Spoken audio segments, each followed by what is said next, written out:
When we speak about the unseen, our minds often struggle to grasp its reality. We reduce it to abstract ideas, distant concepts that don't quite penetrate the heart. But in Islam, the unseen is not meant to remain distant. It is meant to shape how you think, how you feel, and ultimately, how you live. And at the center of this unseen world stands one of the most Azim creations of Allah, Angel Jibreel. Pause for a moment and really consider who Jibreel is. This is not simply an angel among many. This is the angel chosen by Allah Himself to carry the most sacred responsibility ever given to any creation: the delivery of divine revelation. Every word of guidance that transformed humanity, every ayah that redefined morality, every command that shaped civilizations, it passed through Jibreel. This alone elevates his status beyond what we can fully comprehend. But it's not just about the role. It's about the magnitude of his creation. The Prophet ﷺ described seeing Angel Jibreel in his true form, and what he saw was overwhelming. A being so vast that he filled the horizon, with hundreds of wings stretching beyond human imagination. This isn't symbolic language. This is meant to shake you. It forces you to realize that the world you see is only a fraction of what truly exists. There are realities operating beyond your perception, and they are far greater than anything you've experienced. Now think about the psychological impact of this.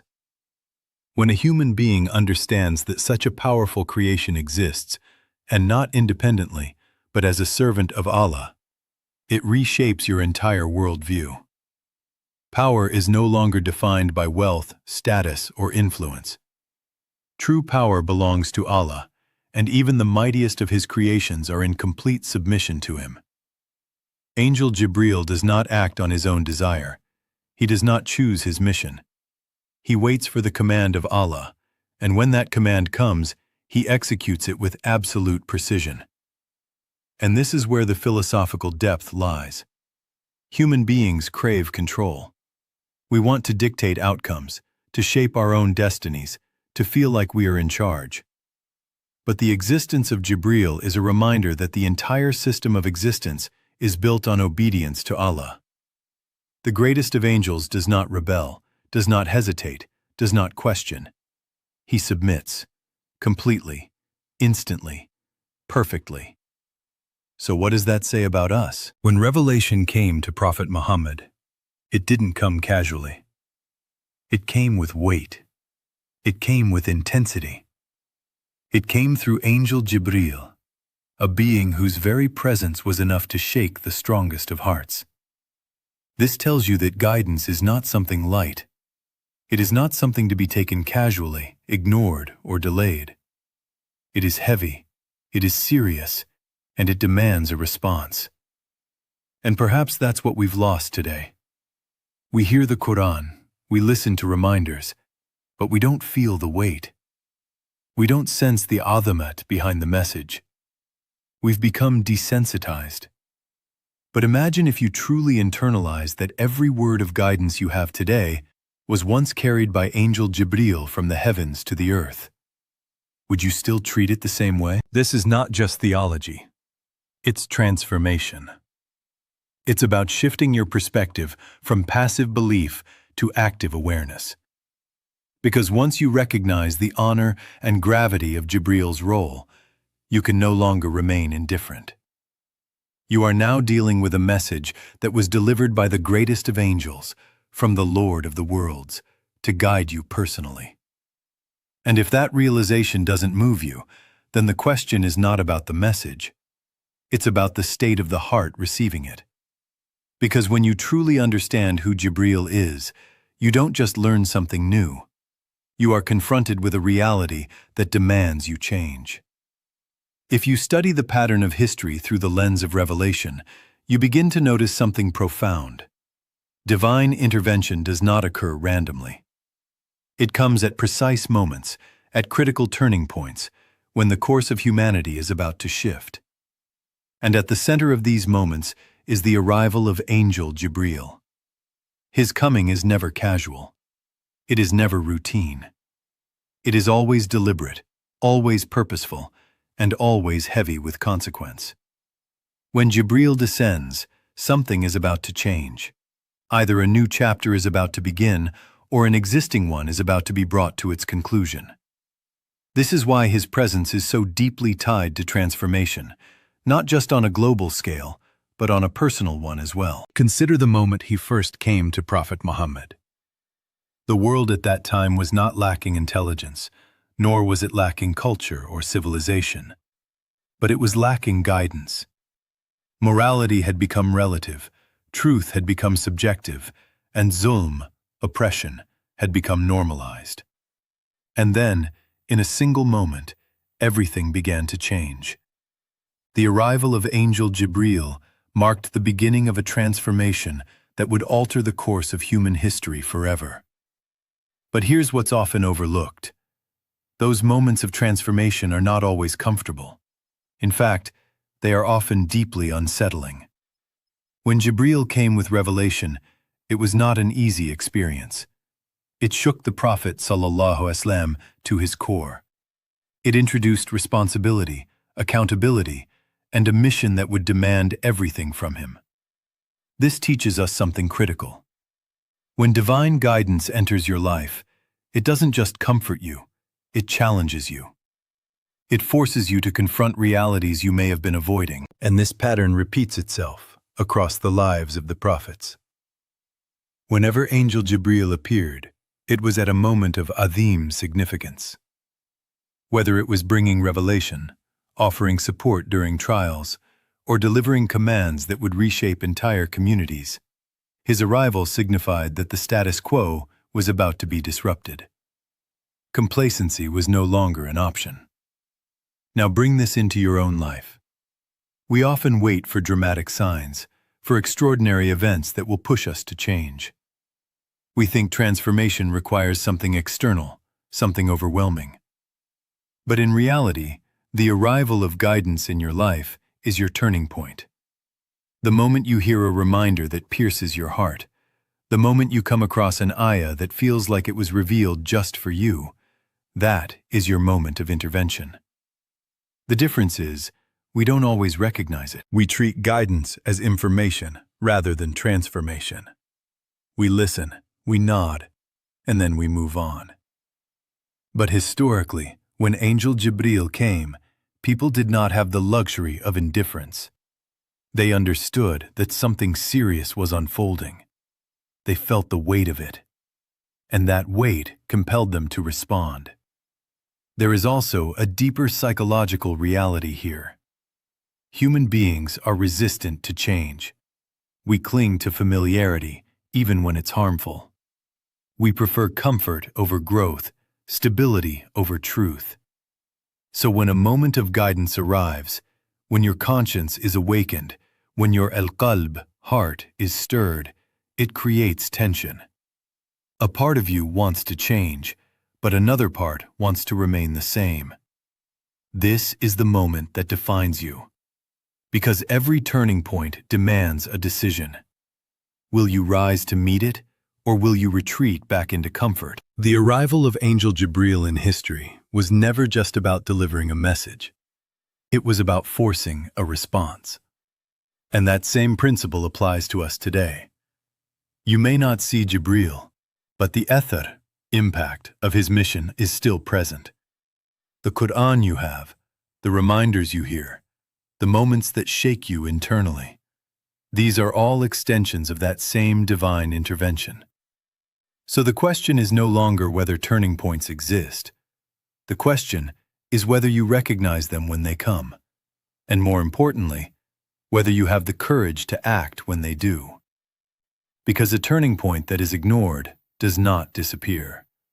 It becomes a missed opportunity that you will one day wish you had taken. There are moments in history that don't just influence the world, they redefine it entirely. And perhaps no moment carries that weight more profoundly than the first encounter between Angel Jibreel and Prophet Muhammad in the solitude of Cave Hira. Think about the setting. Ba'id from society, ba'id from noise, away from distraction. Just a man reflecting, searching, trying to make sense of a world that felt morally fractured. This is important because it tells us something about the nature of truth. It often comes when you disconnect from the chaos around you and confront the deeper questions within yourself. And it was in that moment of stillness that everything changed. Without warning, Angel Jibreel appears. There is no gradual introduction, no soft transition. The encounter is immediate, intense, and overwhelming. And the very first command is not a suggestion. It is an amr. Iqra. Read. Now pause there. This is not just a word. This is a command that carries layers of meaning. Iqra is not limited to reading text. It is about seeking knowledge, engaging with truth, and awakening the intellect. It is a call to rise above ignorance, to break free from passive existence, and to actively pursue understanding. The very first interaction between the heavens and the earth in this final revelation begins with knowledge.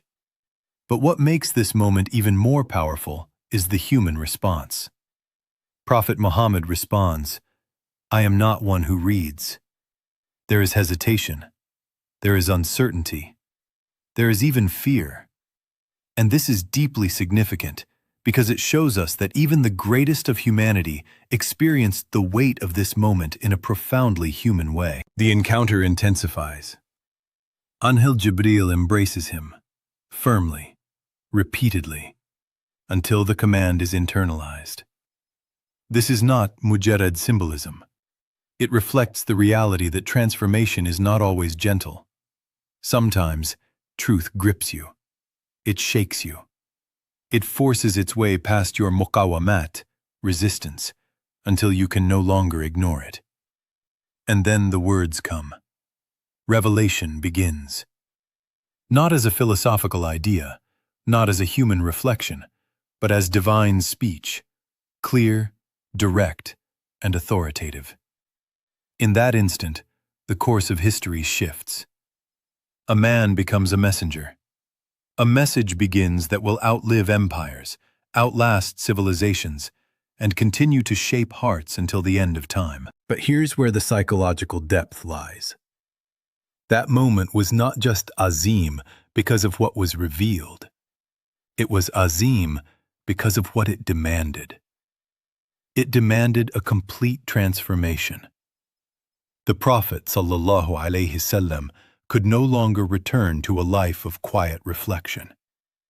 He was now carrying a burden, a responsibility that would require sacrifice, patience, and unwavering commitment. And this is something we often overlook. We romanticize the idea of revelation, but we forget its weight. When Angel Jibreel came with Iqra, it was not just an invitation to learn, it was a call to act, to change, to carry a mission that would challenge every aspect of life. Now bring this into your own reality. You may not experience revelation in the same way, but you experience its athar every time you encounter the Quran. Every time you hear an ayah that resonates with you. Every time you feel that internal shift. That is your moment of Iqra.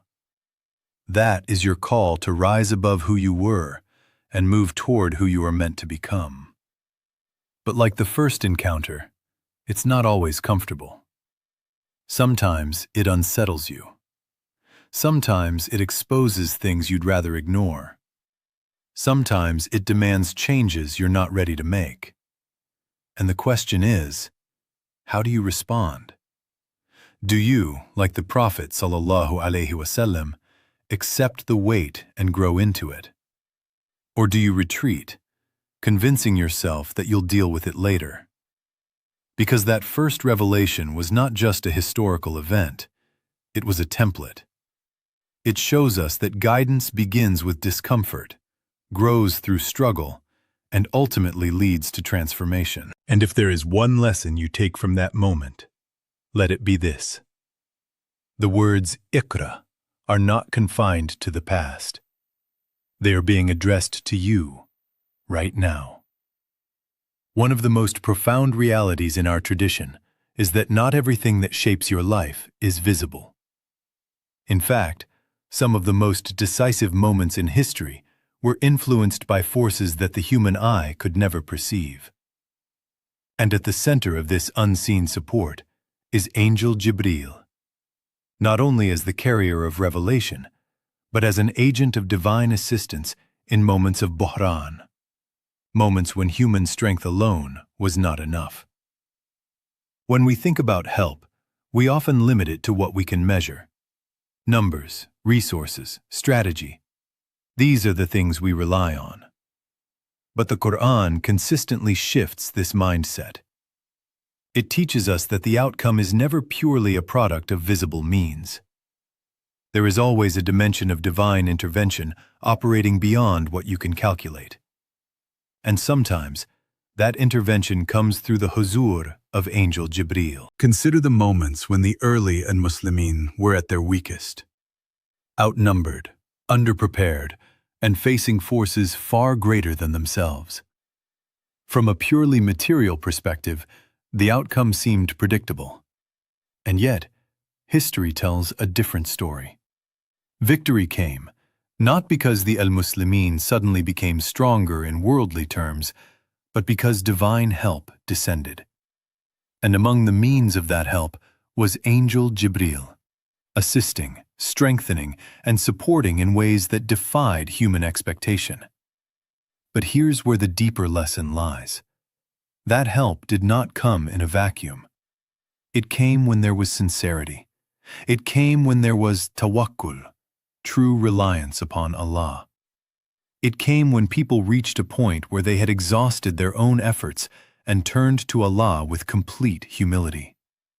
This is critical because it dismantles a common misconception. Divine help is not random. It is not arbitrary.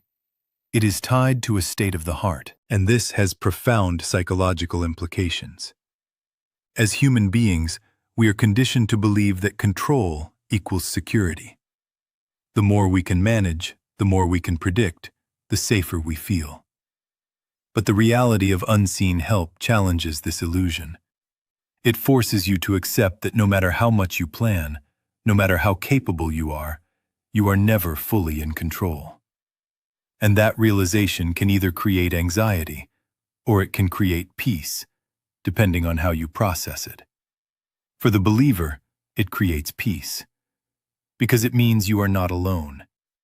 It means that in moments where you feel overwhelmed, where the odds seem stacked against you, there are forces at work that you cannot see, but they are working in your favor if you are aligned with Allah. The presence of Angel Jibreel in these narratives is not just about history. It is about building a mindset that understands that help can come from places you never expected. But there is also a caution embedded in this. Just as divine help can come, it can also be withheld. And that is perhaps even more sobering, because it means that the absence of support is not always due to dhaf, inability. It can be due to a disconnect in sincerity, in obedience, in reliance upon Allah. This forces a level of introspection that we often avoid. Instead of asking, "Why is this happening to me?" the more important question becomes, "What is my state with Allah?" And when you begin to think this way, your entire approach to hardship changes. You no longer see challenges as purely external problems to solve. You see them as opportunities to realign internally, to correct your intentions, to strengthen your connection, to deepen your trust. Because you understand that the ultimate solution does not come from the seen world alone. So when we talk about Angel Jibreel assisting the believers, we are not just recounting past events. We are being reminded of an ongoing reality, that Allah's help is real, that it operates beyond our perception, and that it is closer to us than we often realize. But that help is not something you passively wait for. It is something you prepare for. It is something you become worthy of through your actions, your sincerity, and your trust. Because at the end of the day, the question is not whether divine help exists. The question is whether you are living in a way that invites it. At this point, the discussion can no longer remain theoretical. It can no longer stay confined to history, to narratives we admire from a distance. Because the purpose of all of this, the Azimut of Angel Jibreel, the turning points he brought, the weight of revelation, the unseen help, is not just to inform you, it is to confront you. So let's bring it to the most uncomfortable yet necessary question. What if Angel Jibreel came to you today? Not in a dream, not as a story, but as a reality that you could not deny. What would that moment look like for you? Because historically, his arrival was never neutral.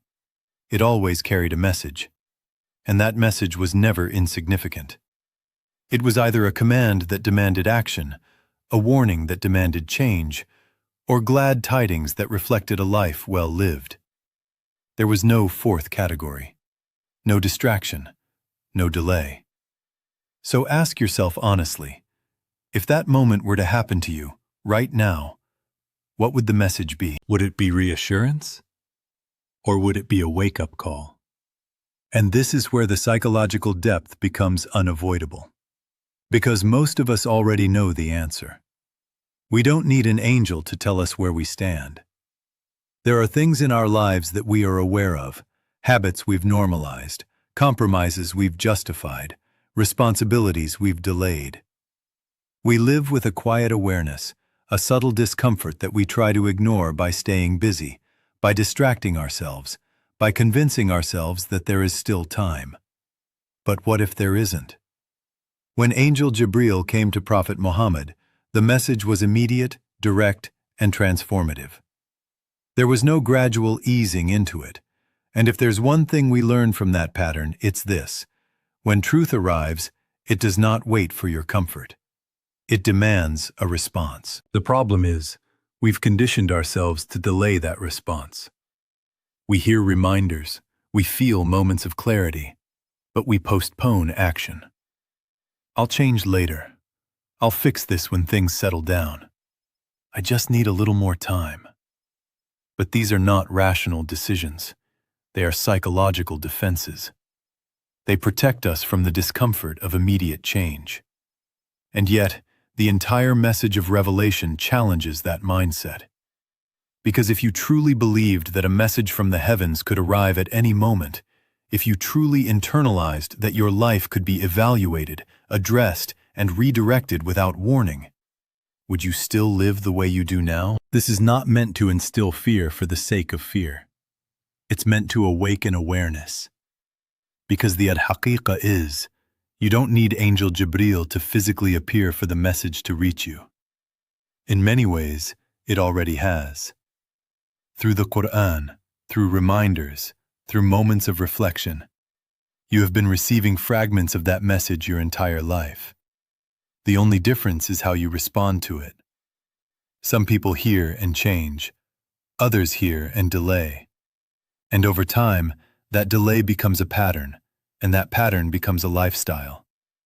A lifestyle where intention exists, but action is always postponed. So this question, what if Jibreel came to you today, is not hypothetical. It is diagnostic. It reveals the gap between what you know and how you live. And once you see that gap, you can no longer ignore it. Because deep down, you already know what needs to change. You already know what you've been putting off. You already know the khutwa you've been avoiding. And the longer you delay it, the harder it becomes. So don't wait for a moment that forces you to change. Act on the moment that is inviting you to change right now. Because if a message were to come to you today, the real question is not what it would say. The real question is whether you would be ready to hear it. At the end of all of this, we are left with a reality that is both sobering and empowering at the same time. The message has already come. The role of Angel Jibreel was never just to deliver words, it was to initiate responsibility. And that responsibility did not end with the prophets. It extended to every single person who would hear this message until the end of time. So when we say, prepare yourself, we're not speaking in abstract terms. We're speaking about a very real, very personal urgency. Because the pattern we've been discussing is clear. Whenever Angel Jibreel came, it was never without consequence. It was never without accountability. It was never without change. And the al-haqiqah is, your moment of accountability is already written. It is not a possibility. It is a certainty. The only unknown is when it will arrive. This is where the conversation shifts from reflection to action. Because preparation is not a feeling. It is not something you think about occasionally or speak about emotionally. Preparation is a lifestyle. It is the consistent alignment of your actions with what you know to be true. It is closing the gap between knowledge and behavior. And if we're honest, that gap is where most of us struggle. We know what is right. We understand the teachings. We've heard the reminders. But there is a fasila, a distance, between what we believe and how we live. And that distance is not caused by ignorance. It is caused by delay, by distraction, by the illusion that there is still plenty of time. But time is the one thing you were never promised. When Angel Jibreel brought revelation, it carried urgency. Not panic, but urgency. A recognition that truth demands a timely response. That delaying action is not neutral. It is a decision in itself. Every day you postpone change, you are choosing to remain the same. And over time, that choice solidifies. This is why preparation must become intentional. It means you begin to evaluate your life differently. You stop asking, what do I feel like doing? And you start asking, what is expected of me? You stop measuring success by temporary gains and start measuring it by eternal outcomes. And this shift is not easy. It requires discipline. It requires honesty. It requires you to confront parts of yourself that you may have avoided for years. But it also brings something that nothing else can offer: clarity, a sense of direction, a hayat that is lived with purpose rather than impulse. Because when you truly internalize that the message you hold was delivered by Angel Jibreel from the heavens, you can no longer treat it casually. You can no longer reduce it to background noise in your life. It becomes central. It becomes defining. And perhaps the most powerful aspect of this realization is that it removes excuses. You don't need a dramatic event to begin. You don't need a perfect moment. You don't need everything in your life to align before you take your first step. The opportunity to prepare is already in your hands, right now. So start with what you know. Act on what you've been delaying. Correct what you've been ignoring. Strengthen what you've been neglecting. Because the final chapter of your story is not written in intentions. It is written in actions. And when that moment comes, when your life reaches its conclusion, the question will not be whether you were aware of the message. The question will be whether you were prepared for it. So don't wait for the nihaya to take preparation seriously. Live in a way where, if your moment came today, you wouldn't need more time. You would simply be ready.